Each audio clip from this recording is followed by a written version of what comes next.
여러분 반갑습니다. 자, 저는 호남대학교 언어치료학과 변혜원 교수입니다. 자, 벌써 상킴장애 세미나 4주차가 되었습니다. 자, 우리가 지난 시간까지 아주 중요한 것들을 많이 배웠는데요. 대표적인 것들이 바로 정상 삼킴의 단계하고요.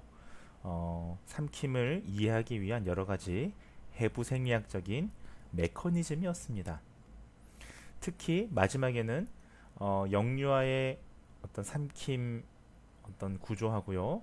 그 다음에 노화의 과정까지도 우리가 학습을 하셨습니다. 이러한 것들은 실은 어, 이렇게 해부 생리학적인 내용들을 잘 학습하는 건 비단 평가와 치료를 잘 하기 위함입니다. 사실 저희는 어떤 순수 생물학자나 과학자라기보다는 어떤 장애를 치료하고 진단하고 그런 재활과학도에 속합니다. 따라서 우리가 지금까지 시행했던 모든 것들은 이론적인 거와 어떤 실습적인 거, 임상적인 것들이 별개가 아니고요. 실은 임상적인 능력을 잘 키우기 위한 하나의 어떤 공부 과정이었죠. 여러분들이 해부학을 잘 하시는 것은, 잘 공부하시는 것은 결국 평가를 잘 하기 위함이고요. 평가를 잘한다는 것은 결국 치료를 잘할 수 있다는 것입니다. 자, 드디어 이번 시간에는 여러분들이 상킴장애에 대해서 평가를 학습하도록 하시겠습니다. 자, 그러면 본격적으로 수업을 좀 진행하도록 하겠습니다. 자, 오늘 배우실 평가는요, 크게 네 가지로 구성이 되어 있습니다. 자, 우리가 일반적으로 상킴장애 하면 처음부터 영상평가를 시행하는 것이 아니고요. 자, 이러한 평가의 어떤 기본적인 프로세스가 있는데요. 제일 처음에는 흔히 우리가 일반적인 임상이라고 얘기하는 의자에 앉아서 환자분들을 평가하거나 때로는 또 환자분들이 수술이 끝난 직후라서 병상에 누워 계신 경우도 많습니다. 자, 이런 의자나 병상에서 시행하는 검사들을 우리는 일반적인 임상이라고 합니다. 자, 이런 일반적인 임상은요, 어떻게 보통 시행이 되냐면 문진이라든지, 네, 문진, 네, 또는 뭐 상담 이런 것들을 통해서 진행이 되겠죠. 자, 이러한 일반적인 임상이 있고요. 자, 그 다음에 일반적인 임상에서 어떤 삼킴의 문제나 삼킴장애의 증후가 의심된다면 우리는 그 다음 단계로 도구를 이용한 평가를 시행하게 됩니다. 자, 이때 도구라는 게 뭐 아주 그렇게 대단한 것들은 아니고요. 뭐 서랍자라든지, 뒤에서 나중에 자세히 말씀을 드리겠습니다만 서랍자라든지 이런 여러 가지 도구들이 있습니다. 이런 도구들을 이용한 평가들에 대해서도 간략하게 학습을 하도록 하겠습니다. 자, 그 다음에 우리가 그 상킴장애 평가에서는 상킴장애라는 영역에서 좀 독특하게 사용되는 VFSS라는 영상 검사가 있습니다. 대표적인 게 VFSS.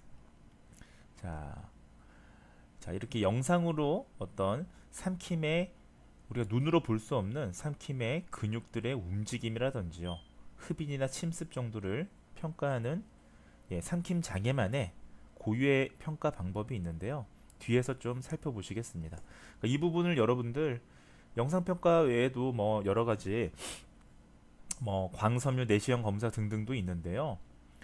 그런 것보다는 사실은 이 VFSS를 잘 이해하시는 게 이 영상 평가에서는 가장 중요하다고 보실 수가 있겠습니다. 자, 마지막으로 삼킴장애 척도라는 게 있습니다. 자, 이 삼킴장애 척도는 스케일이라고 하는 거는 우리가 어떤 중증도를 점수를 매기는 걸 우리가 척도라고 합니다. 뭐 예컨대 뭐 매우 좋음은 5점, 뭐 좋음은 4점, 이런 식으로 우리가 척도 스케일을 매기지 않습니까? 순서가 있는 점수를 얘기하는 거죠.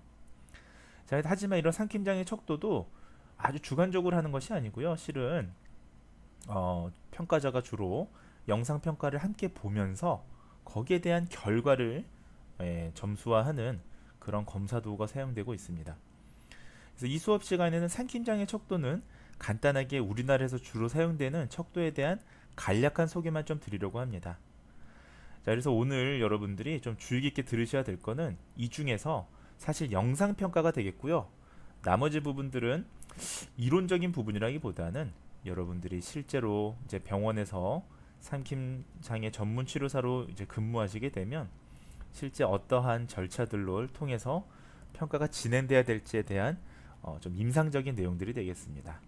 자, 그러면 함께 수업을 좀 진행하도록 하겠습니다. 자, 그 전에요. 우리가 삼킴 장애에 대한 여러 가지 그 동영상을 좀 제가 준비를 해봤습니다. 우리가 그 이 전 챕터까지 이런 것들을 좀 학습을 하셨는데 너무 제 강의만 들어가니까 여러분들이 좀 지루할 것 같아서 대한의학회에서 만든 삼킴장애 영상, 예, 사실 또 이 영상은 미국에서 만든 건데 대한의학회에서 다시 이걸 좀 번역한 겁니다.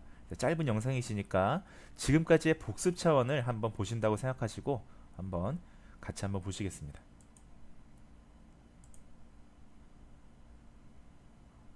삼킴의 과정.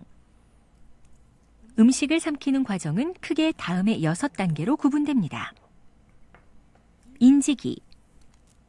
음식물을 인지하는 단계로 식욕을 느끼고 침이 분비되며 소화관이 운동하는 것으로 연결되는 단계입니다. 음식물을 입에 넣는 과정. 인지된 음식을 입을 벌려 먹는 단계입니다. 구강 준비기. 음식물을 입안에서 준비하는 단계로 음식을 씹어서 잘게 쪼개고 침과 골고루 섞이도록 하는 과정입니다. 구강 이동기. 혀가 입천장을 단단히 밀어올리면서 음식물을 목으로 내려보내는 단계로 삼킴 반사가 시작되는 시기입니다. 인두기. 꿀꺽하는 매우 짧은 시간에 일어나는 삼킴 반사를 통해 음식을 식도로 이동시키는 단계입니다. 이 과정은 음식이 기도로 들어가지 않고 식도로 무사히 이동하는데 매우 중요합니다. 식도기. 삼킴의 마지막 단계에 해당하며 식도 입구를 통과한 음식물이 식도로 들어간 다음 연동 운동이 일어나면서 위로 운반되는 단계입니다.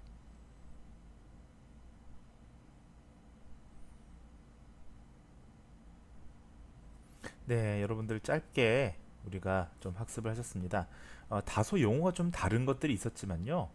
예, 그 재활의학에 사용되는 용어와 또 작업치료에 사용되는 용어와 언어치료에 사용되는 용어가 아주 조금 다르긴 합니다만 대체적으로 저희가 지금까지 학습했던 내용들을 잘 볼 수가 있었습니다. 자, 그러면 본격적으로 오늘 수업을 좀 진행하도록 하겠습니다. 자, 오늘은 삼킴장애 평가에 대해서 우리가 학습한다고 말씀을 드렸는데요. 자, 다시 한번 우리가 원론적인 상황에서 삼킴을 좀 정의해 보도록 하겠습니다. 삼킴이라는 것이 고형이나 액체로 된 음식이나 음료를 자, 결국 체내에서 흡수하는 그런 과정이죠. 자, 그러다 보니까 평가를 위해서는 아주 객관적이고 효율적인 정확한 평가를 위해서는요. 삼킴장애에 관한 모든 요소들을 우리 치료사들이 인지하고 파악해야 하는 것입니다. 결국 평가의 과정이라는 것은 대상자가 가지고 있는 삼킴 관련 모든 요소들을 우리가 확인하고 인지하는 그런 과정이다라고 생각하시면 좀 더 훌륭한 언어치료사가 될 것 같습니다. 자, 그러면 어떤 요소들이 있느냐? 자, 크게 두 개로 나눈다면 환자 요소와 환경적 요소가 있다고 제가 말씀을 좀 드릴 수가 있겠습니다. 자, 환자 요소는요. 자, 원시 반사라든지 뭐 구개 반사 뭐 이런 것들이 있습니다. 원시 반사라든지 자, 운동 조절 능력. 그다음에 구강과 인두 단계를 기능이라든지 이것을 지각하고 감각이라든지 그다음에 인지 기능이 있느냐? 예, 때로는 인지 기능이 떨어지면 구강에서의 어떤 음식물의 섭취 방법이나 인두 단계에서의 섭취 방법도 영향을 받을 수가 있습니다. 자, 이런 것들은 철저하게 환자의 개인적인 요소입니다. 여러분들. 즉 환자가 그 뇌손상이나 신경계 손상이 어느 정도냐에 따라서 이러한 것들은 관여가 되겠죠. 좌우가 되겠죠.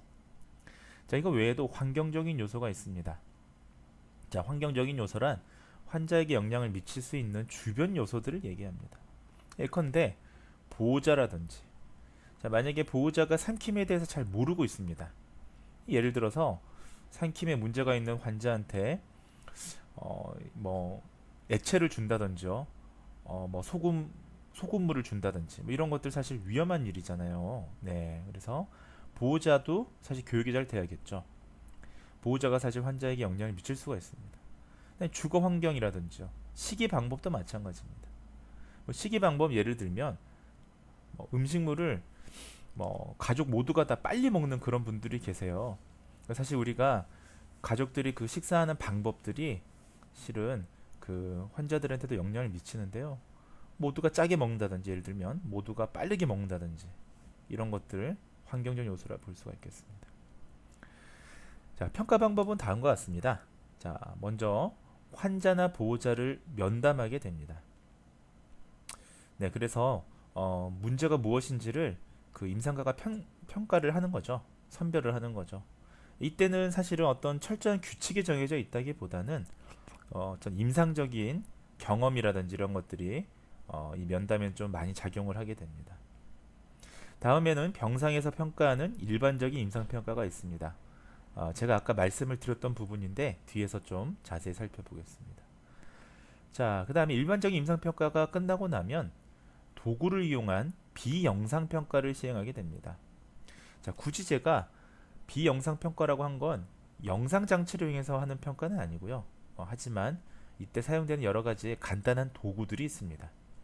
그래서 여담으로 그 병원 내에서 사실 치료사분들이나 의사분들이나 뭐 간호사 선생님들도 오픈 가운을 입고 있으면 사실 구분이 안 되거든요.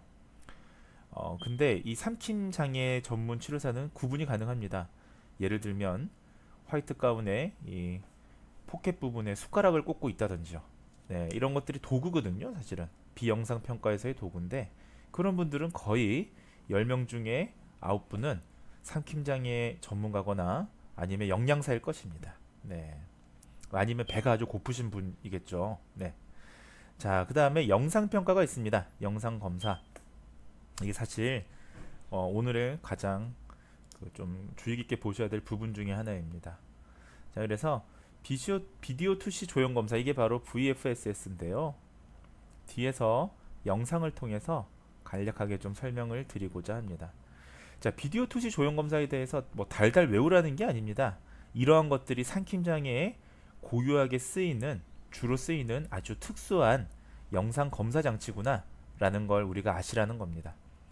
예컨대 음성 장애 하면 후드 스트로보스코프라고 하는 장비를 우리가 주로 쓰잖아요.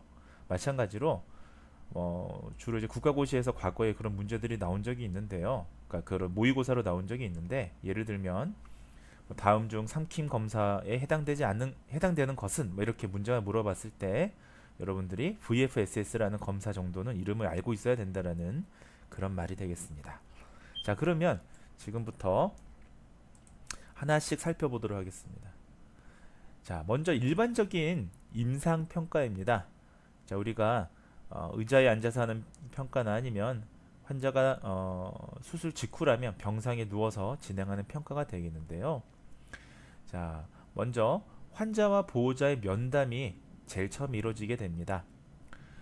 특히나 이 삼킴장애 환자분들이, 이 삼킴장애라는 게 후유장애잖아요. 그러다 보니까 뇌 손상 환자들이 주로 삼킴장애를 동반하는 경우가 많은데, 이 같은 경우에 만약에 의사소통 장애나 인지장애가 있다면, 예를 들면 실어증 환자라든지요, 아주 심한 말실행증 환자라면 실은 보호자가 대신 면담을 해드려야 될 것입니다. 환자 보호자가 삼킴장애에 대해서 전혀 알지 못하는 경우도 있을 수 있습니다. 때로는 병원에서 보면 장애를 부인하는 경우들도 있습니다. 저도 삼킴장애 치료사로서 이제 근무를 했었는데요. 그 종합병원에서도 근무를 했었고 대학병원에서도 근무를 했었는데, 의외로 많은 분들이 본인의 장애를 부인하는 경우가 많습니다. 좀 의료진과의 신뢰관계가 형성되지 않은 경우에 그런 경우들이 있는데요. 자, 그때 특히 또 비급여인 경우에 더 그런 경우가 있습니다. 자, 그런 경우에는 삼킴장애에 대해서 교육을 시행할 필요가 있습니다. 자, 자, 평가나 향후 삼킴 관리에 대해서 설명함으로써 삼킴장의 상태를 이해시키는 게 사실은 면담의 또 다른 목적입니다. 자, 면담이라는 게 정보만 얻어내는 게 아니라 삼킴장의 상태도 이해를 시켜줘야 됩니다. 이 상담이라는 게 이렇게 중요합니다. 자, 그 다음에 필요하다면 환자에게 적절한 보상 전략이나 재활 기법을 함께 논의할 필요도 있는 겁니다. 사실은 일방적으로 환자가 뭘 해야 될지 모르는 상태에서 진행할 게 아니라, 자, 이게 우리가 그 다음 주차에 보면 이제 그 여러 가지 치료 기법들에 대해서 적절한 치료 기법을 배우실 텐데요. 이러한 것들을 함께 논의하는 것이 우리가 아주 선진적인 그 의료 모델이라 보시면 되겠습니다. 자, 이렇게 환자 보호자 면담이 진행이 됩니다. 자, 환자 보호자 면담의 장점은 뭘까요? 예, 딱 하나입니다. 두 개입니다. 자, 다양한 정보를 얻는 거죠. 자, 아무리 우수한 치료사라고 해도 정보 없이 어떻게 치료를 하겠습니까? 여러분들이 반드시 아셔야 될 건 장애를 막론하고요. 상담에서 가장 중요한 건 정보를 취득하는 것입니다. 상대방을 알아야 적합한 맞춤형 치료가 가능한 것입니다. 자, 그 다음에 신뢰관계입니다. 여러분들. 자, 생각해 보십시오.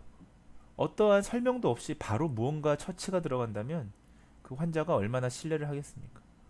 여러분들이 병원에 있는데 이빨이 아파서 치과를 갔는데 그 치과 의사 선생님이 다짜고짜 뭐 설명도 안 해주시고 누우라고 한 다음에 드릴 같은 걸 꺼냈습니다. 벤치를 꺼냈습니다. 여러분도 어떠겠어요?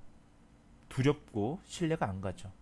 예, 자세하게 상담이라는 게 설득하는 과정이다라고 생각을 하셔야 됩니다. 자, 준비물은 이와 같고요. 자, 주요 면담 내용 간단히만 말씀을 드리겠습니다. 사실 그 의사소통 장애의 면담은 뭐 여러 가지 공통적인 게 있는데 삼킴 장애에 대해서는 이러한 정보들을 반드시 물어봐야 됩니다. 자, 첫 번째는 삼킴에 대한 인식도예요. 네, 인식도. 자, 삼킴을 잘 알고 있느냐? 이런 것들을 사실은 물어봐야 됩니다. 자, 만약에 삼킴에 대해서 알고 있지 않은데 삼킴 영상 검사를 하면 삼킴의 문제가 발견되는 경우가 있습니다. 이런 걸 우리가 무인식성 흡인, silent aspiration이라고 합니다. 자기도 모르게 흡인이 되는 거예요. 굉장히 무서운 겁니다. 자기도 모르게 흡인이 되니까 점점 흡인성 폐렴이 걸리는 거기 때문에 면담 때 이걸 알아야 되는 겁니다. 네. 그 다음에 기호식품을 안다면 우리가 재활 시에 기호식품을 고려해서 삼킴 재활을 직접 치료를 할 수가 있죠. 자, 예를 들면 뭐 환자가 주스를 좋아한다, 죽을 좋아한다. 예, 죽을 좋아하는 환자에게 주스로 치료할 필요가 없죠. 그런 것들. 자, 그 다음에 음식과 음료 섭취 속도를 알아야 됩니다. 왜 알아야 되느냐? 흡인의 위험 요소를 파악하기 위함이에요. 먹고 마시는 속도가 빠르다면, 특히 삼킴 장애까지 있다면 흡인의 위험 요소가 충분히 있는 거죠. 이런 환자들은 먹고 마시는 속도를 바꿔줄 필요가 있는 것입니다. 그 다음에 장애 전의 식사 방법과 환경도 잘 알아둬야 될 필요가 있습니다. 자, 사전평가입니다. 자, 우리가 영상검사 이전에 환자의 구강이나 해부구조, 생리적인 기능, 행동, 의사소통, 인지 기능에 대한 정보를 수집하는 거 우리가 사전평가라고 합니다. 자, 사전평가도 목적은 비단 당연합니다. 정보 수집이에요. 정보 수집. 자, 이제 이 사전평가를 잘 하기 위해서 우리가 지금 해부학적인 공부를 잘 하는 겁니다. 자, 우리가 사전평가에서 정보를 잘 수집하기 위해서는 삼킴장애 진행 과정에서 특징적인 증상을 우리 치료사들이 경험적으로 잘 파악해야 됩니다. 예컨대 이런 거죠. 자, 혀의 운동장애가 발생이 됐거나 혀가 잘 못 움직이거나 음식을 잘 씹지 못하거나 침을 흘린다는 건 이 입술 근육이 약하다는 거잖아요. 이러한 경우는 구강 단계 장애가 있을 것이다 라고 우리 치료사들이 먼저 이렇게 특징적인 증상을 잡아서 정보를 수집해야 되는 겁니다. 식사 도중에 사례가 들린다든지 밥을 먹었는데 목소리가 갑자기 음도가 낮아지고 음질이 안 좋아진다든지, 자, 그 다음에 삼킴이 어렵다든지, 비강 역류가 반복된다든지, 이런 것들은 인두 단계의 장애가 의심되는 대표적인 증상입니다. 이러한 것들을 빨리 캐치해야 우리가 거기에 해당되는 그 다음 검사를 할지에 대한 판단 기준이 서고요. 그 다음에 해당되는 치료를 집중적으로 잘 할 수가 있는 것입니다. 네, 뭐 그 외에도 흉부 내에서 음식이 달라붙는 느낌이 든다든지 역류나 흉부 통증이나 불쾌감이 느껴진다면 이는 우리가 식도 단계의 장애라고 생각할 수가 있는 것입니다. 자, 우리가 사전 평가하는 거는요. 예, 장점은 두 가지입니다. 자, 하나는 우리가 구강 단계냐, 인두 단계냐 이러한 영양 요인들을 추정할 수 있다는 거죠. 이걸 추정을 잘 해야 예, 불필요한 검사들을 진행하지도 않고요. 검사 효율성을 확보할 수가 있기 때문에. 자, 그다음에 영상 평가나 치료가 필요한 환자를 결정할 수 있죠. 자, 뭐 우리가 아무 환자들에게 영상 평가가 아무리 좋다고 해서 무조건 영상 평가를 시행한다면 이거 다 비용이고요. 다 이게 비윤리적입니다. 영상 평가는 또 방사선에 노출이 되거든요. 예, 불필요한 환자한테 과도하게 검사를 요구할 수는 없는 것입니다. 자, 좋은 치료사람은 결국 그 환자에게 필요한 검사를 결정할 수 있어야 되는데요. 자, 이런 것들은 사전 평가를 통해서 이루어질 수 있다. 자, 준비물은 이와 같습니다. 자, 그리고 평가 과정은 의료 기록을 검토한다든지 삼킴과 관련된 병력을 청취한다든지 네. 그다음에 의사소통이나 인지 기능을 확인한 후에 소량의 음식이나 물을 삼키는 평가를 시행해서 인두 삼킴 능력을 추론합니다. 왜 의사소통을 확인해야 되느냐? 만약에 실어증 환자라면 네, 삼킴에 문제가 있어도 이것을 표현하지 못할 거 아닙니까? 자, 사실은 그래서 이제 다수의 그 해외에서는 국외에서는 언어치료사가 삼킴 장애를 담당하는 또 다른 근거 중에 하나가 이런 부분들이 사실 있긴 합니다. 자, 어쨌든 이렇게 살펴보시면 되겠습니다. 자, 사전 검사입니다. 자, 간단하게 말씀을 드리면 의료 기록을 검토하고요. 자, 진단명이나 과거 병력을 확인합니다. 왜 그럴까요? 자, 삼킴 장애의 원인이나 형태를 알기 위해서예요.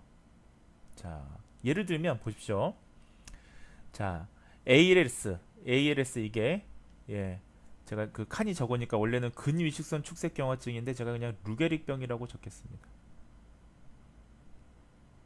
자, 신체가 점점 굳어지는 이 루게릭병 같은 경우에는 구강 치료, 운동 치료를 하거나 온도 촉각자를 하는 게 불필요합니다. 자, 왜냐하면 루게릭병은 뭐 이 축삭이라는 게 경화되면서 그 시냅스에 어떤 정보가 전달되는 기능이 문제가 생기는 거기 때문에 예를 들면 운동 치료를 과다하게 하면 오히려 피로감을 느낍니다. 극심한 피로감을 느껴요. 자, 그리고 온도 촉각 자극 치료가 점점 이게 나빠지는 거기 때문에 이 치료를 한다고 해서 향상될 가능성이 거의 없습니다. 자, 이런 경우는 사실 보상 기법을 써서 자세 변화를 해서 음식물을 잘 섭취할 수 있도록 도와주는 게 사실 훨씬 더 효율적인 치료죠. 자, 제가 이렇게 얘기하니까 굉장히 전문적이지 않습니까? 자, 이런 것들이 우리가 진단명이나 과거 병력을 통해서 추론이 가능해야 된다는 거예요. 어떤 치료가 효과적일 것이냐 이런 것도 치료사가 이런 사전 검사를 통해서 다 머릿속에 그려져야 되는 겁니다. 자, 그 다음에 삼킴장애 발병일을 아는 것은 예후를 우리가 예측하기 위해서예요. 가능한 빨리 치료할수록 우리가 예후가 좋다. 모든 재활의 기본 개념입니다. 자, 이 재활이라는 게 여러분들 잘 아시다시피 신경 가소성, 뉴럴 플라스티티라고 하는 신경 가소성에 근거하고 있지 않습니까? 그래서 뭐 그 급성기, 아급성기, 서버큐트, 그 다음에 크로닉, 만성기 이렇게 우리가 구분을 하는데요. 이 구분하는 이유가 사실은 예후에 따른 것들이거든요. 자, 그래서 재활의학에서는 사실은 빨리 조기 진단, 조기 치료가 예후가 좋습니다. 자, 흡인 유무 반드시 우리가 사전 검사 때 파악해야 됩니다. 과거의 폐렴이나 흡인의 과거력이 확인된다면, 우리가 이것을 이제 평가나 치료 때 반드시 우리가 검토를 해야 되는 거예요. 흡인성 폐렴은 우리가 폐로 음식이 들어갈 때 발생하는 합병증을 흡인성 폐렴이라고 하는데, 자, 이런 것들도 확인해야 되고요. 예컨대 체온이 상승했다라는 건 만약에 별다른 이유 없이 체온이 상승했다면요, 감기도 아닌데 이거 흡인이 발생했다는 하나의 징후일 수가 있습니다. 신호일 수가 있습니다. 자, 왜냐하면 열이 발생했다라는 거는 의학적으로 봤을 때 폐가 흡인된 음식으로 인해서 박테리아 감염이 되었다라는 하나의 신호거든요. 따라서 갑자기 음식을 먹고 나서 체온이 상승했다라는 건 우리가 이른바 흡인으로 인한 감염 증상을 우리 의심할 수가 있는 것입니다. 이런 것들을 우리가 사전검사 때 잘 파악할 수 있어야겠습니다. 그 다음에 뭐 흉부 엑스레이 보고서를 통해서 폐 안의 이물질을 확인할 수가 있죠. 네. 자, 폐 안에 이물질이 확인된다면 이거는 흡인이 되었다라고 우리가 예측할 수 있는 것입니다. 그 다음에 구강으로 섭취 가능한 음식의 양도 파악해야 합니다. 자, 하루 식사량이나 간식의 양도 기록하게 되고요. 그 다음에 식사 동안 기침을 하는지 사례가 걸리는지도 확인해야 되고요. 자, 이런 것들도 확인합니다. 마지막으로 복용약도 확인합니다. 네, 자, 행동 관찰도 필요합니다. 우리가 사전 검사 때 의식이 명료한지 아니면 혼수 상태인지, 드라우지, 네, 기운이 없어 보이는지. 자, 여러분들, 우리가 삼킴 재활을 언제 시작해야 될까요? 의식이 명료할 때, 혼수 상태, 콤마 상태일 때, 기운이 없어 보일 때, 드라우지일 때요, 약간 졸린 상태일 때 어떻게 해야 됩니까? 네, 일단 가능한 빨리 해야 되니까요. 의식이 명료할 때 시작하면 좋긴 합니다만 심각한 상태라면 약간 드라우지 상태, 약간 졸려 보이는 상태일 때에도 사실은 시작하는 것이 좋습니다. 조기 검진, 조기 치료가 굉장히 중요합니다.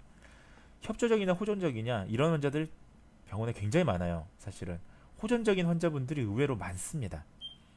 하지만 우리가 호전적이라고 해서 그분들의 치료를 안 해드릴 건 아니잖아요. 이런 걸 잘 관찰해서 그분들이 이해할 수 있는, 잘 적응할 수 있는 치료를 진행하는 것이 또 치료법을 고르는 데 있어서 중요합니다. 자, 좌편 무시 현상이 있느냐, 네, left neglect이 있느냐를 보는 건데요. 자, 그렇다면 만약 있다면, 네, neglect, 무시가 없는 쪽으로 음식물 위치를 인식시키는 그러한 과정이 필요하겠죠. 이런 것도 사전 평가에서 캐치가 돼야 되는 겁니다. 자, 그다음 나머지 쭉 보고요. 음식이나 음료를 삼키는 기능에 영향을 주는 행동적인 특징이 있느냐. 자, 예를 들면 너무 늦게 먹는다든지 아니면 너무 빨리 먹는다든지 그런 걸 파악하는 겁니다. 자, 예컨대 하나 예시를 보자면 푸딩이 있습니다. 푸딩 30cc를 최대한 2분 30초 이내에 먹어야 사실은 약간 우리가 일반적인 속도다라고 볼 수가 있는 거죠. 자, 이러한 특징이 있느냐도 한번 살펴보셔야 하는 것입니다. 자, 그 다음에 인지와 의사소통을 확인할 필요가 있습니다. 많은 삼킴장애 환자들이 의사소통이나 인지장애를 동반하는 경향들이 있습니다. 자, 의식이 명료하거나 또는 이해력이 있는지 이런 것들을 사실 평가해야 합니다. 사실 인지장애가 있거나 의사소통장애가 있다면 우리가 치료할 때 사실은 아주 복잡한 매뉴버를 교육시킬 수가 없어요. 환자분들 어차피 따라할 수가 없습니다. 따라서 사전 평가를 반드시 해야 되는 것이죠. 근데 의외로 많은 환자분들이 그 인지나 의사소통이 좀 떨어지는 경향들이 있습니다. 왜냐하면 그 삼킴 장애라는 것도 하나의 후유 장애이고 언어 장애나 인지 장애도 하나의 후유 장애잖아요. 후유 장애를 둘 이상 동반하는 경우가 많거든요. 자, 집중력이나 기억도 평가해야 됩니다. 자, 2스텝 2단계 이상의 지시 수행이 어려운 경우에는 치료 방법이 제한됩니다. 자, 예를 들면 2단계 이상의 지시 수행이 이런 거죠. 앉아서 형광등을 가르쳐 보세요. 이런 것은 앉아야 되는 명령과 형광등을 손으로 가르쳐야 되는 그런 명령 두 가지가 들어가지 않습니까? 이런 두 가지 이상의 지시 수행이 어렵다면 치료 방법이 극히 제한됩니다. 왜냐하면 맨델슨이라고 하기도 하고 영어로는 맨델존이라고 하기도 하는데요. 자, 맨델슨 기법이나 보상 전략, 재활 치료 기법을 기억하기가 어렵기 때문이죠. 자, 이런 경우는 어떻게 해야 되느냐?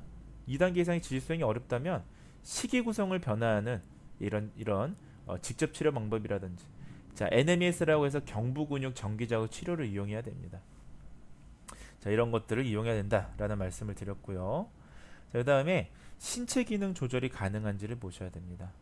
자, 머리를 조절하거나 턱의 움직임이나 혀의 움직임이 잘 조절될 수가 있는지, 강직, rigidity라고 하는 강직이나 비정상적인 근긴장도가 있는지를 우리가 파악을 해야 될 필요가 있습니다. 앉기 평가도 필요합니다. 균형을 위해서 우리가 보조기 없이 잘 앉을 수 있는지 이런 것들도 파악을 하시면 되겠습니다. 자, 지금까지 우리가 지금 사전 평가까지 말씀을 드리고 있는데, 또 다른 부분에 우리가 관심 있게 삼킴장애에서 평가해야 될 부분은 호흡 기능입니다. 왜냐하면 심각한 호흡 장애는 삼킴 기능에 영향을 주기 때문이죠. 그래서 휴식 시에 호흡 정도를 관찰해야 되고요. 자, 예를 들면 입이나 코를 통해서 5초 이상 숨을 참을 수 있는지 이런 것들 우리가 평가해야 됩니다. 자, 삼킴으로 호기가 일시적으로 중단된다면, 호흡 문제가 또 발생된다면 평가가 어렵기 때문이죠. 만약에 자발적인 호흡이 어렵습니다. 예를 들면 그런 분들이 있습니다. 거의 혼수 상태라서.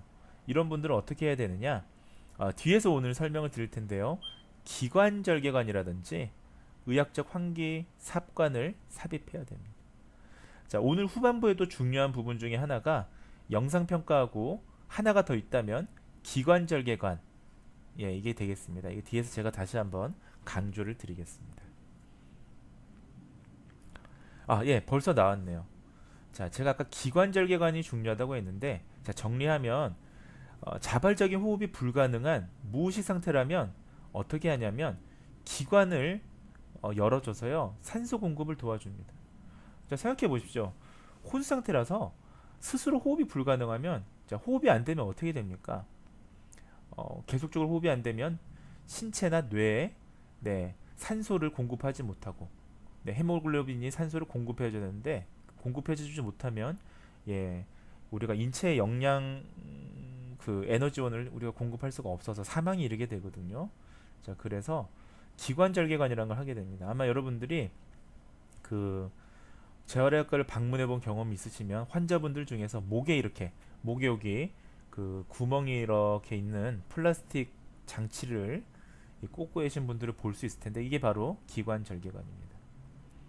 자, 여러분들은 기관절개관에 대해서는 크게 두 가지, 오늘 이 수업에서는 두 가지를 아셔야 되는데요. 기관절개관의 구성하고요, 구조하고요, 또 하나는 가압대라는 걸 통해서 우리가 기관절개관을 좀 구분하게 되는데, 기관절개관의 종류, 이른바 유형이 되겠습니다. 그리고 유형의 이 두 가지를 알면 되는데, 유형도 어떻게 초점을 맞추면 되냐면 어떤 환자에 따라서 어떤 기관절개관 유형이 적합한 경우가 있습니다. 자, 그런 것들을 좀 잘 학습하는 게 이번 시간의 핵심이 되겠습니다. 그러니까 우리가 기관절개관을 선택할 때 제품이나 가격에 의해서 선택하는 게 아니라 그 환자에게 어떤 목적에 의해서 선택하게 되거든요. 그걸 뒤에서 좀 설명을 드리겠습니다.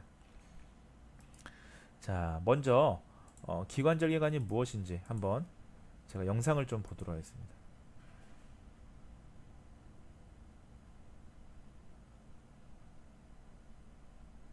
요새 이 유튜브에 참 많은 영상들이 있어요. 우리 한번 보실 필요가 있습니다.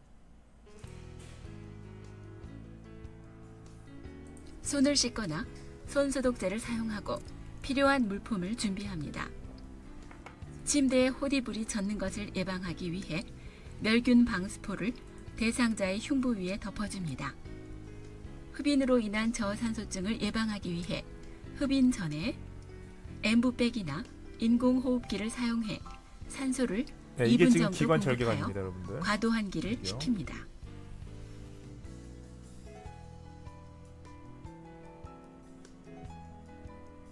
멸균 생리식염수를 준비하여 입구를 열어놓습니다.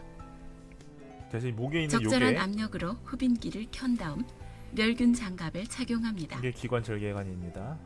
장갑을 낀 손으로 멸균 카테터를 집어서 흡인관과 연결합니다.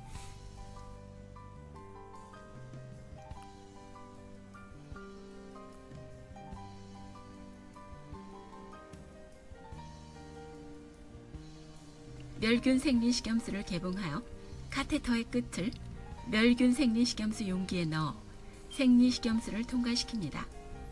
흡인되는 것을 확인하기 위해 조절 구멍을 엄지손가락으로 눌렀다 떼거나 자, 여기까지만 보시겠습니다. 이제 왜냐하면 지금 이제 간호실무에 관한 이건 시뮬레이터거든요. 이런 것을 우리가 임상 시뮬레이션이라고 하는데 제가 지금 보여드리고 싶었던 영상은 이 뭐 기관절개관을 소독하는 관리법이 아니고요. 저희 치료사가 이 기관절개관 그림만으로는 알 수가 없으니까 방금 카테터에 꽂혀 있는 이 부분이 기관절개 튜브다라는 걸 좀 말씀을 드리려고 한 것입니다. 자, 일반적으로 이 기관절개관은 어떠한 목적으로 시행되느냐? 산소 공급을 돕기 위해서 기도를 개방해 줄 목적으로 시행한다라고 이해하시면 되겠습니다. 자, 뭐 재료는 플라스틱이나 스테인리스 스틸이나 부식되지 않는 재료로 구성이 되어 있고요. 자, 세 부분으로 구성이 되어 있습니다. 자, 내관이 있고요, 외관이 있고 밀폐기구가 있는데 뒤에서 좀 자세히 말씀을 드리겠습니다. 자, 개방형과 비개방형이 있습니다. 자, 이렇게 가압대라는 게 여기 뒤에 있는데 제가 좀 설명을 드리고요. 이렇게 우리가 요 윤상연골, 요 반지연골 밑에를 기관이라고 그러잖아요. 그 기관에 구멍을 뚫고 삽입하는 겁니다. 그러면 위에 호흡 기능이 없으면 우리가 이런 마비가 되더라도 이 관을 통해서 산소가 공급이 되는 그러한 형태라고 우리가 생각하시면 되겠습니다. 자, 우리 첫 번째 아셔야 되는 건 기관절개 튜브의 구성입니다. 자, 이 부분은 사실은 언어재활사 국가고시 때문에 중요한 건 아니고요.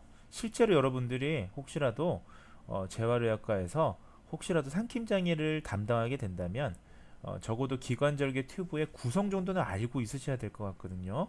그래서 제가 좀 강조를 드린 것입니다. 그래서 외부 삽입관과 내부 삽입관 그리고 밀폐기구로 구성이 되어 있습니다. 자, 이게 보시면 자, 이것이 외부 삽입관이 되겠고요. 자, 이게 안에 내부 삽입관 안쪽으로 들어가는 거죠. 내부 삽입관이 있고, 자, 요거는 밀폐기구, 밀폐할 때 쓰는 기구가 있습니다. 자, 구강 비강 호흡을 위해서 점차 작은 사이즈로 교체를 합니다. 자, 저기 그 삽입관을 점점 작게 만들어줘요. 자, 왜냐하면 우리가 결국 궁극적인 목적은 이 사람들이 자발적인 호흡이 안 되니까 나중에 점점 코나 입으로 자발적인 호흡을 하는 게 이제 목적인 겁니다. 이것은 호흡 기능에 관련된 거니까요. 그래서 점차 작은 사이즈로 교체하다가 나중에는 이 밀폐기구라는 걸로 이걸 막아요. 네, 이것을 막습니다. 자, 그렇게 되면 이제는 코나 입으로 숨을 쉴 수 있고 또 발성도 가능해지겠죠. 네. 자, 그래서 실제로 이 기관절개 튜브를 꽂은 상태에서 밀폐기구를 꽂은 상태에서 오셔서 그 음성치료나 언어치료, 마비말장애 분들이나 실어증 치료를 받으시는 재활의학과 재활 환자들이 많이 있습니다. 자, 이런 것들을 보시면 되겠습니다. 자, 지금부터는 좀 여러분들이 관심 있게 보셔야 되는 건데요. 기관절개 튜브의 종류 세 가지를 좀 말씀드리려고 합니다. 자, 세 가지는 개방형 튜브가 있고요, 가압대가 있는 튜브가 있고요, 그 다음에 무가압대 형식의 기관절개 튜브가 있습니다. 자, 여러분들은 이것을 무엇을 사용하셔야 될지에 대해서 좀 심도 있게 관심을 가져주셔야 되는데요. 자, 먼저 개방형 튜브는요, 공기의 흐름을 증가시키기 위해서 튜브 가운데 구멍이 있는 이런 것들을 개방형 튜브라고 합니다. 자, 핵심적인 거는 개방형 튜브는 언제 쓰느냐? 튜브를 곧 제거할 환자한테 씁니다. 자, 이 사람들은 정상호흡을 이제 배워야 되잖아요. 그때 비호흡이 가능하다는 장점이 있습니다. 자, 제가 중요한 것만 키워드를 좀 말씀을 드리겠습니다. 자, 튜브를 제거할 환자한테 비호흡이 가능하도록 하기 위해서 개방형 튜브를 사용한다라고 보시면 되겠습니다. 실제 삼킴장애 치료 시에 가장 선호되는 것 중에 하나는 개방형 튜브가 되겠습니다. 그래서 핵심 키워드 정리하면 개방형 튜브는 곧 튜브를 제거할 환자한테 비호흡이 가능하도록 하기 위해서 쓰는 튜브다 라고 이해하시면 되겠습니다. 자, 두 번째는 가압대라고 하는 용어가 이제 사용이 되는데요. 가압대가 있는 튜브를 얘기할 수 있습니다. 가압대가 뭐냐? 자, 여기 보시면, 자, 여기 보이시나요? 자, 여기 보시면 자, 여기 스포이드 형태로 바람을 넣는 요 장치가 있고요. 얘를 눌러주면 여기 관을 싸고 있는 요 튜브입니다. 이 관을 싸고 있는 요 튜브가 공기가 채워지면 이게 부풀어 오르면서 요 기관을 막겠죠. 자, 즉 공기를 주입하는 거예요. 가압대. 자, 공기를 주입할 수 있다. 자, 여기 제가 써드릴게요. 자, 공기 주입. 자, 공기 주입을 하는 가압대를 왜 할까요? 자, 이유는 하나입니다. 흡인의 가능성이 있을 때 가압대가 있는 튜브를 사용합니다. 그러니까 여러분들은 가압대가 있는 튜브 하면 반드시 같이 떠올리셔야 될 단어가 흡인이에요. 자, 음식물이 흡인될까봐 지금 요걸 막아주는 거예요. 요 튜브 바람을 넣어서. 네, 막아주면 음식물이 이 폐 안으로 들어가진 않겠죠. 자, 그래서 가압대란 다시 얘기하면 풍선과 같은 부분이고요. 팽창하면 이 하부 기도, 요 기관을 폐쇄시키는 이런 것들을 가압대라고 얘기합니다. 그래서 어떤 환자한테 쓰느냐? 흡인성 폐렴이 발생한 환자한테 우리가 가압대가 있는 튜브를 사용한다라고 이해하시면 되겠습니다. 자, 그래서 지금까지 이 슬라이드를 정리하면 자, 튜브를 곧 제거할 환자들은 개방형 튜브를 쓰고요. 자, 장점은 비호흡이 가능하고요. 그 다음에 가압대가 있는 튜브는 어떤 환자들이요? 흡인이 될 가능성이 있는 흡인성 폐렴 환자들에겐 가압대가 있는 튜브를 반드시 써야 된다라는 게 핵심이 되겠습니다. 자, 세 번째 종류는 가압대가 있는 튜브가 있으면 자, 가압대가 없는 튜브도 있을 거 아닙니까? 자, 이것을 우리가 무가압대 형식의 기관절개 튜브라고 얘기합니다. 자, 공기가 더 많이 통과해서 음성을 산출할 수 있도록 가압대를 쓰지 않는 거죠. 자, 가압대를 쓰지 않는다면 자, 지금 이게 가압대가 없는 거예요. 아까 보셨다시피 풍선이 부풀어 오르는 그 부분이 없지 않습니까? 스포이드가 없죠. 이거 왜 사용되느냐? 언제 사용되느냐? 자, 이것도 키워드. 자, 의사소통이 부족한 환자한테 적은 양의 공기 흐름으로 의사소통이 부족한 환자한테 의사소통을 할 수 있게 도와주기 위해서 무가압대를 쓰는 겁니다.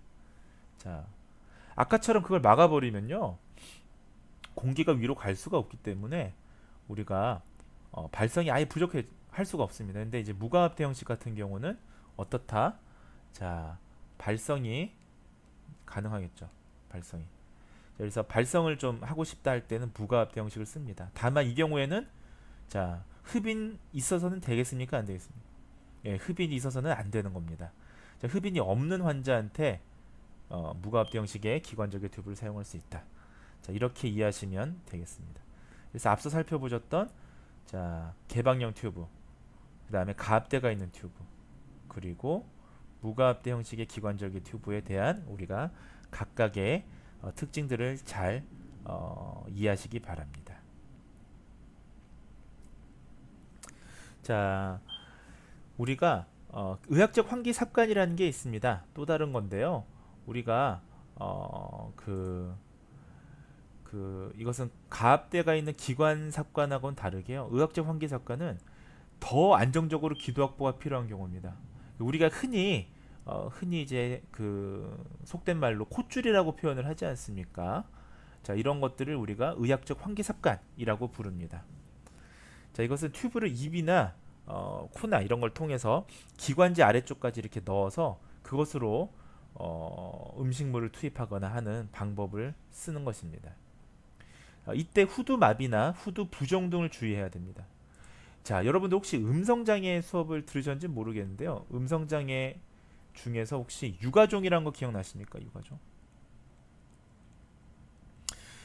저는 이제 예전에 음성장애 수업도 가르쳐 봤는데요. 그때 유두종이랑 유가종이 은근히 이름이 비슷해서 그레르노마라고 하는 유가종을 좀 여러분들이 암기하기 쉽게 하기 위해서 자, 제가 반드시 앞에 삽관 유가종이라고 공부를 시켰던 적이 있습니다.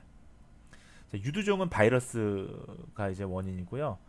유가종은 여러 가지 원인이 있는데 뭐 위식도 영양 현상이라든지 이런 것도 영향이 있는데 가장 큰 영향 중에 하나가 관을 삽입하다가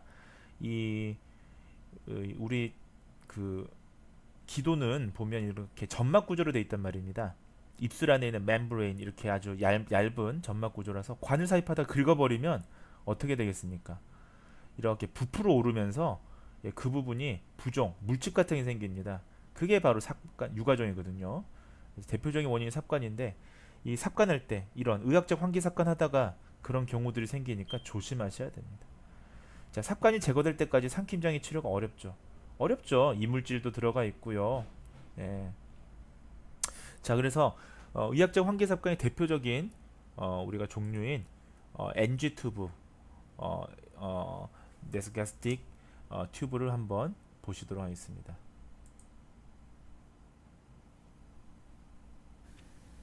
You'll need 14 to 16 French gauge nasogastric tubing, water-soluble lubricant jelly, catheter tip syringe, a suction drainage system, and hypoallergenic tape. Also ready, a glass of water with a drinking straw, and within easy reach of the patient, a towel, tissues, 여러분들은 and 지금- the emesis basin. 여러분들은 이 뭐 인석션이나 이런 걸 좀 보기 위해서 보는 게 아니고요. 그러니까 지금 의학적 환기 삽관이 어떻게 지금 이루어지고 있는지 정도만 간략하게 좀 보시고 넘어가도록 하겠습니다. Our patient is placed in high Fowler's position with shoulders well elevated.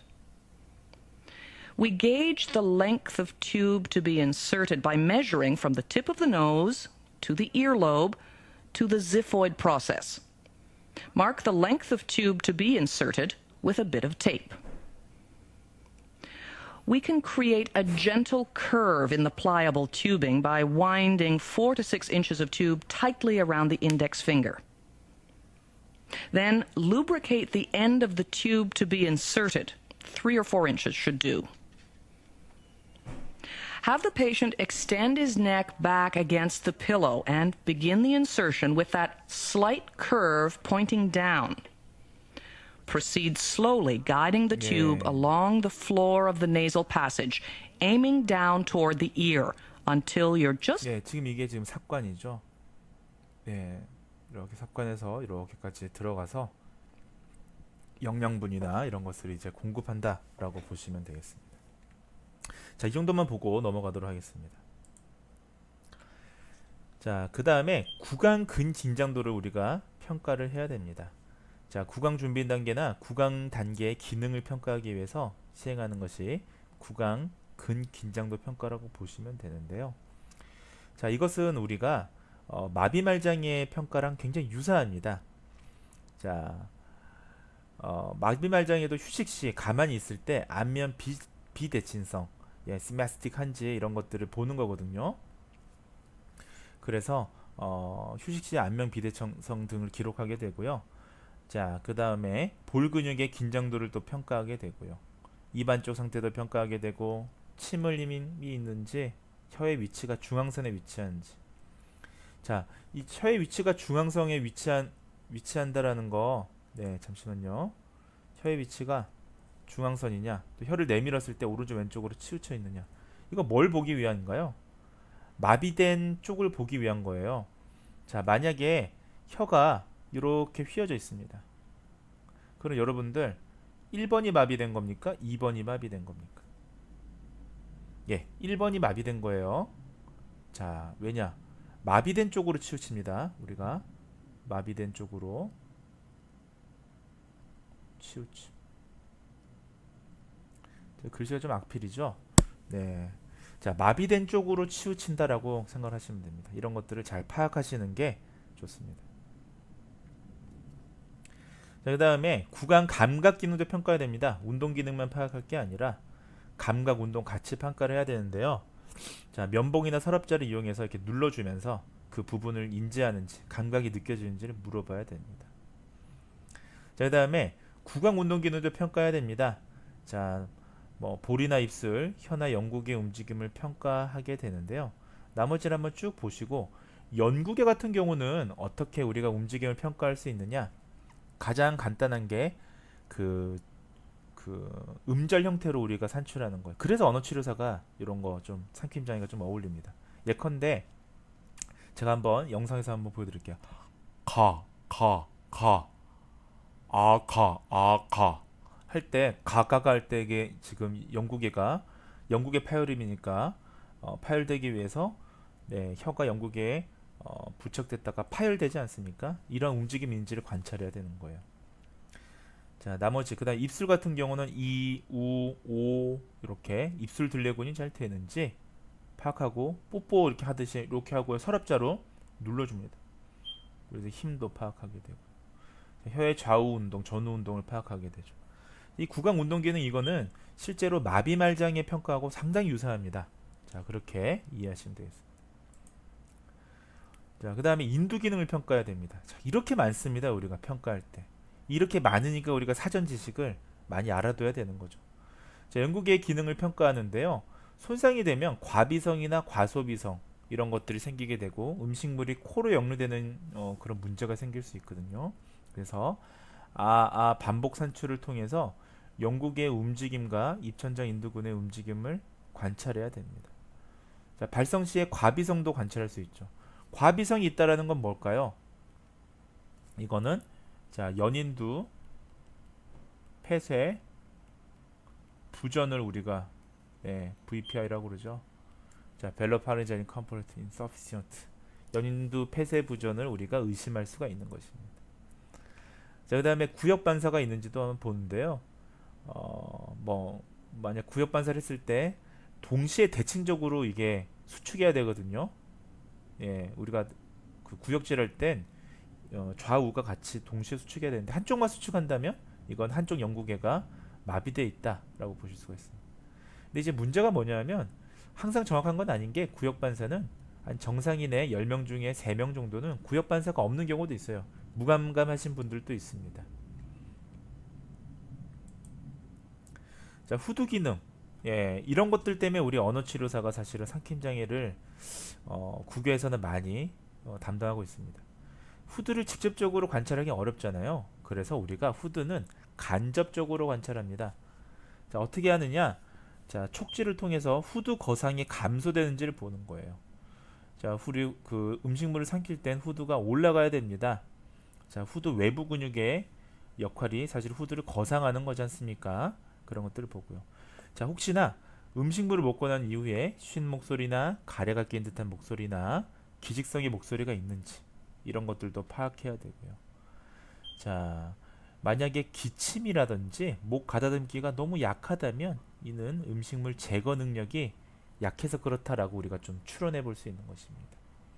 자, 이렇게 후두에도 기능평가를 시행하시면 됩니다. 자, 그 다음에 음식물을 이용한 임상평가가 있습니다. 액체와 고형 음식을 양을 조절해서 환자에게 이를 제공하고 평가를 하게 되는데요. 평가정의 흡인 여부를 파악해야 되고요. 흡인이 있는 경우에 음식을 이용한 임상평가를 시행하시면 안 되겠죠.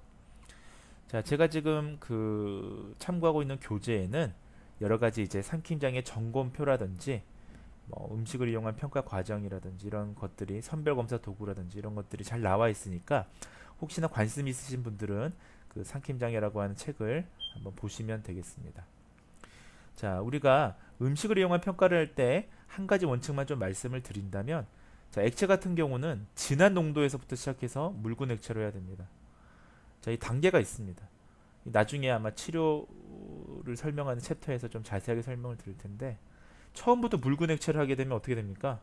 흡인 정도를 알 수가 없죠. 예, 그래서 처음에는 아주 진한 농도를 통해서 어느 수준까지 음식 섭취가 가능한지를 봐야 되는 겁니다. 자, 그 다음에 도구를 이용한 검사들이 있습니다. 자, 우리가 객관적인 자료를 위한 삼킴 검사가 책에도 나오고요. 자, 표면 근전도 검사라든지 경부 청진 검사, 그리고 맥박 산소 측정기 등이 이런 도구를 이용한 평가들을 우리가 사용할 수가 있습니다. 경부 청진은 목에다가 청진기 갖다 대는 겁니다. 그래서 침을 삼킬 때 꼴깍 하는 소리가 들려야 정상이거든요. 이런 것들을 확인하기 위한 도구 검사고요. 하지만 영상 검사는 아니잖아요. 맥박산소 측정기는 뭐냐면 산소 포화도를 측정하는 겁니다. 우리가 만약에 흡인이 많이 된다면 그러한 것들이 영향을 미치게 되거든요. 그래서 이런 것들을 함께 보는 거라고 이해하시면 되겠습니다. 간단하게 이런 게 있다 정도만 아시면 될 것 같습니다. 자, 그 다음에 영상평가가 있습니다. 자, 영상평가 간단하게 제가 영상평가에는 비디오 투시 조형 검사와 광섬유 내시경 검사, 초음파 검사, 섬광 조형 검사 등이 있는데 우리가 특히 언어치료 국가고시에서는 비디오 투시 조형검사 정도 아시면 좋을 것 같습니다. 그래서 제가 이 시간에 비디오 투시 조형검사에 대한 어떤 이론적인 체계를 다 말씀드리기보다는 이게 뭔지 정도만 간단하게 좀 말씀을 드리려고 합니다. 자, 비디오 투시 조형검사는 이런 방사선을 이렇게 투여해서 여기 보시면 이렇게 옆으로 찍거나 앞으로 찍는 여러 가지 그 촬영 기법들이 있는데요. 간단하게 한 말씀 드리면, 자, 이렇게 후두 계곡이나 후두 수준의 음식물이 이 바륨이라고 하는 걸 섞어서 먹으면 이렇게 까맣게 표시가 됩니다. 그러면 이 어느 수준의 이러한 것들이 흡인이 되는지 침습이 되는지를 알 수가 있습니다. 예를 들면 후두 수준에 머물러 있으면 이런 경우에 지금 흡인이 있는 거고요. 침습이 있는 거고요. 쭉 이게 내려가서 통과하는 모습이 보인다면 흡인이 있는 거잖아요. 이런 것들을 객관적으로 눈으로 살펴보기 위한 검사 방법이 되겠습니다. 자, 간단한 거는 역시 대한의학회에서 만든 영상 장치를 좀 동영상을 보시면서 좀 이해해 보도록 하겠습니다. 비디오 투시 연화 검사 안내. 안녕하십니까? 본 영상물은 비디오 투시 연화 검사를 시행하는 분들께 검사의 개념과 과정, 주의사항 등에 대해 설명드리기 위해 제작되었습니다. 이어지는 내용을 숙지하셔서 정확하고 편안한 검사가 이루어질 수 있도록 협조해 주시기 바랍니다. 검사의 개념과 목적. 연하란 물이나 음식물 등을 삼키는 것을 말하는데, 연하는 구강, 인두, 식도를 구성하는 여러 구조물들이 유기적으로 조화롭게 움직여서 이루어집니다. 연하곤란은 어떤 이유에 의해 이러한 유기적 움직임에 장애가 발생, 음식물을 삼키지 못하거나 음식물이 기도로 넘어가게 된 것을 말하는데, 연하곤란을 유발하는 대표적 원인에는 뇌졸중 등의 신경계 이상, 수술이나 손상 등에 의해 구강이나 인두, 식도 등에 발생한 구조적 또는 기능적 이상, 그리고 근육계통의 이상 등이 있습니다. 연하곤란으로 인해 음식물이 기도로 넘어가면 기관지를 통해 폐로 들어가 폐렴이 발생하거나 음식이 기도를 막아 호흡곤란이 일어날 수 있습니다. 그리고 연하곤란이 있으면 충분한 영양을 섭취하기 어려우므로 영양실조 등 다양한 합병증이 발생할 수 있습니다. 비디오 투시 연하 검사란 방사선 투시기를 이용 환자의 연하 기능을 평가하는 검사입니다. 비디오 투시 연하 검사는 비디오 투시 영상을 통해 환자의 삼키는 동작을 관찰, 환자의 연하 기능을 정확히 평가할 뿐 아니라 검사를 하면서 시기의 점도를 바꾸거나 환자의 자세 등을 바꿈으로써 환자에게 효과가 있는 치료 방법을 결정할 수 있습니다. 검사 전 준비 사항. 검사 전에는 구강을 청결히하고 편안한 복장으로 오시면 되고, 비위관을 삽입한 환자의 경우에는 정확한 검사를 위해 사전에 비위관을 제거합니다. 검사 과정. 검사에 소요되는 시간은 15분 정도이며 환자에 따라서는 보다 정확한 검사를 위해 좀 더 많은 시간이 소요되기도 합니다. 검사는 투시기를 사이에 두고 의자에 앉은 상태에서 진행됩니다. 환자는 1에서 2ml 정도의 액상 시기에 대한 검사로 시작하여 푸딩, 요플레, 죽, 밥 등의 음식물을 조영제와 혼합하여 삼키게 되는데, 의료진은 투시 영상으로 보이는 화면을 통해 환자의 연하 기능을 평가합니다. 그리고 검사 결과는 1, 2일 정도 후에 외래나 병동에서 확인하실 수 있습니다. 검사의 합병증과 부작용. 연하 기능이 저하된 환자의 경우에는 검사 중에 음식물이 기도나 폐로 흡인, 폐렴이나 질식 등의 심각한 상황이 발생할 수 있습니다. 이러한 응급 상황이 발생하면 의료진을 통해 신속하고 적절한 치료가 시행되며, 환자에 따라서는 폐렴 등의 발생 여부에 대한 주의 관찰이 필요합니다. 지금까지 비디오 투시 연하 검사에 대해 설명드렸습니다. 감사합니다. 네, 지금 뭐 대략적으로 그런 절차 정도만 좀 보셨습니다. 자, 우리가 사실 이 수업에는 이 정도만 아셔도 될 것 같습니다. 자, 그래서 영상 검사에 상킴장애 환자의 평가를 위한 영상 검사의 대표적인 게 비디오 투시 조형 검사다라는 걸 우리가 이해하시면 되겠습니다. 자, 마지막으로 상킴장애 척도에 대해서만 간단하게 좀 설명을 드리도록 하겠습니다. 자, 그래서 상킴장애 척도는 스케일 점수로 우리가 삼킴 정도를 중증도를 파악하는 것을 우리가 상킴장애 척도라고 하는데요. 자, 대표적으로 우리나라에서 많이 사용되는 것들을 위주로 좀 네 가지 정도 소개를 좀 드리도록 하겠습니다. 자, 대표적인 게 후두 침습 척도라는 게 있습니다. LPS라고 부르는데요. 자, 후두 침습하고 흡인을 객관적으로 측정 가능한 척도를 우리가 후두 침습 척도라고 합니다. 자, 예컨대 보시면 점수가 1점이면 음식이 기도로 전혀 들어가지 않은 거고요. 자, 2점이면 기도로 들어갔지만 성대 위에 남아 있고, 또 기침을 하면 기도 밖으로 나오는 거. 이것이 침습이죠. 자, 침습인데 그 아래 것하고 다른 게요. 3점 척도면 똑같은데 기도 밖으로 기침을 해도 음식물이 나오지 않는다면 같은 침습이라고 해도 위에 거는 제거 가능한 침습이고요. 아래 거는 제거가 불가능한 침습이지 않습니까? 자, 이러한 것들에 대해서 설명이 들어가는 것이 후두 침습 척도입니다. 자, 그래서 이것은 뭡니까? 척도가 높을수록 네, 중증도가 심각한 거죠. 자, 그렇게 이해하시면 되겠습니다. 자, 그 다음에 두 번째는 삼킴 기능 점수라는 게 있습니다. 줄여서 우리가 SFSS라고 부르는데요. 흡인 없이 안전하게 삼킬 수 있는 액체의 형태에 따라서 점수를 산정하는 것이고요. 10번 실패 후에 2번 이상 흡인이 발견되지 않으면 자, 우리가 성공적이다 라고 보는 것입니다. 자, 삼킴 기능 점수 역시 마찬가지입니다. 자, 삼킴 기능 점수는요. 이건 반대로 0으로 가면 갈수록 중증이고요. 자, 이건 반대입니다. 위로 올라가면 올라갈수록 점수가 낮을수록 심각한 거다라고 이해하시면 되겠습니다. 자, 예컨대 보시면 삼킴 기능 점수가 0점이라는 것은 네, 우리가 침도 흡입 가능성이 있을 정도로 흡입 위험이 굉장히 높고 액체나 고형 모두 다 흡입할 수가 없습니다. 자, 이런 경우는 비구강 식사, 아까 보셨던 여러 가지 환기삽관이나 이런 걸 통해서 영양분을 보충해 줘야 됩니다. 자, 그래서 중상 수준은 severe, 중증에 가깝다. 자, 라고 보시면 됩니다. 반대로 삼킴 점수가 가장 높은 6점은요. 물처럼 사실 그 액체 중에서 가장 점성이 낮은 게 물이에요. 그래서 물이 가능하다라는 건 모든 액체가 다 안전하게 삼킬 수 있다는 뜻입니다. 그래서 손상 수준은 정상이다 라고 우리가 보실 수가 있는 겁니다.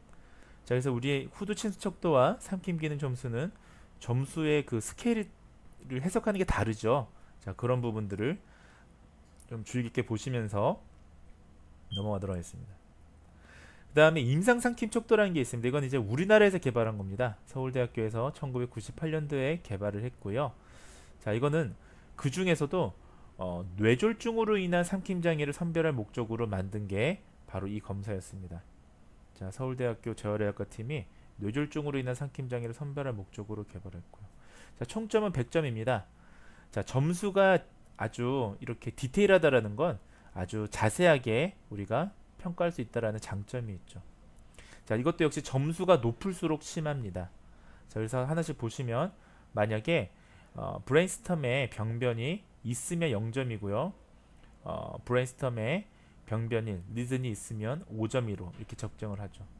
자, 기관절개관이 있으면 점수가 제일 높죠. 25점. 굉장히 높습니다. 자, 그리고 기침 반사가 제일 높죠. 기침 반사가 있으면 역시 30점입니다. 자, 기침을 계속 하는 거죠. 이런 경우들 점수를 다 매겨서 우리가 삼킴, 뇌졸중으로 인한 삼킴 장애를 선별해서 우리가 그런 사람들에게 보다 더 구체적인 진단을 시행하거나 아니면 치료를 진행할 목적으로 만든 게 CDS다. 임상 삼킴 척도다라고 보시면 되겠습니다. 자, 그 다음에 기능적 삼킴 장애 척도라는 게 있습니다. 자, 우리가 어떠한 검사 도구든지 언어 치료에서 기능적이라는 게 들어가면요. 어떤 고정되어 있는 형태가 아니라 어떤 이동 시간이라든지, 자, 여기 보십시오. 구강 이동 시간도 여기 들어가 있죠. 아까 거랑 좀 다르죠. 그 다음에 역류라든지 이런 그야말로 기능을 보는 것을 우리가 기능적 삼킴장애 척도, 기능적 검사다라고 얘기를 합니다. 자, 이것은 단독으로 시행되는 게 아니라 우리가 시간이나 이런 거 눈으로 봐야 되니까요. 비디오 투시 조형 검사 과정에서 함께 평가를 합니다.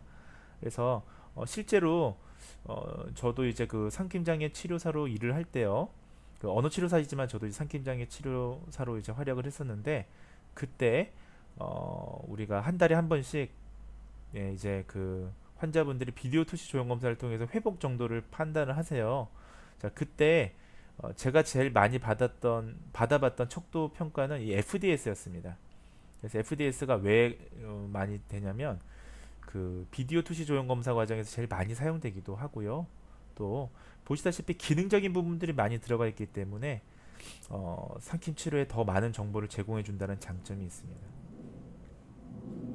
자, 그 다음에 새로운 비디오 투시 조형 검사 척도라는 게 또 개발되어 있습니다. VFSS라고 해서 비디오 투시 조형 검사 이름하고 똑같은데요.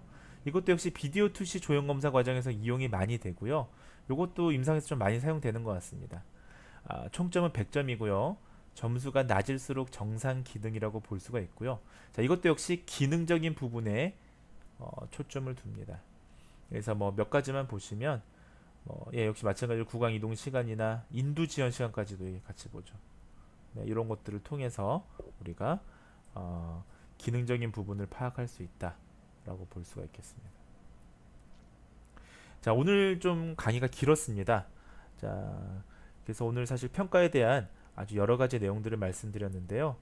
여러분들이 임상평가, 일반적인 임상평가부터 사전평가, 그리고 도구를 이용한 비영상평가와 마지막으로 영상평가, 그리고 삼킴장애 척도까지 오늘 굉장히 방대한 분량의 내용들을 학습하셨습니다. 자, 여러분들 어떠세요? 예, 벌써 이렇게 삼킴장애 전문가가 된 것 같은 기분이 들지 않으십니까? 자, 여러분들 이 평가 같은 경우를 잘 학습하셔야 실제 임상에서 잘 좋은 치료를 시행할 수가 있습니다. 그래서 긴 시간 여러분들 경청해 주셔서 감사합니다.